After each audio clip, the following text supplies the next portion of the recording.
మనకి రకరకాల వంటకాలు ఉండేవి. మినరల్స్, విటమిన్స్ ఇలాంటి డిఫిషియన్సీ లేకుండా ఎందుకు ఉండేవి అంటే, తర్వాణి చారు ఎంత పవర్ఫుల్ టానిక్ అంటే, ఒక కుండ, కొత్త కుండ శుభ్రంగా కడిగి దానికి పసుపు రాసి బొట్లు పెడతారు. పసుపు రాసి బొట్లు పెట్టడం అంటే మూలం కదండి. పసుపు రాయడం వల్ల ఏమవుతుందంటే దాంట్లో బ్యాక్టీరియా చేరదు. అందుకు వంటింట్లో హైజీనిక్ అంటే అది.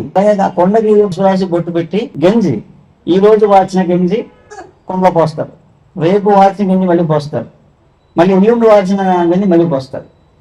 ఇది ముందు రోజు పోసిన పులుసు కదండి, ఆ పులుపు సరిపోదు, చింతపండు వేయక్కర్లేదు.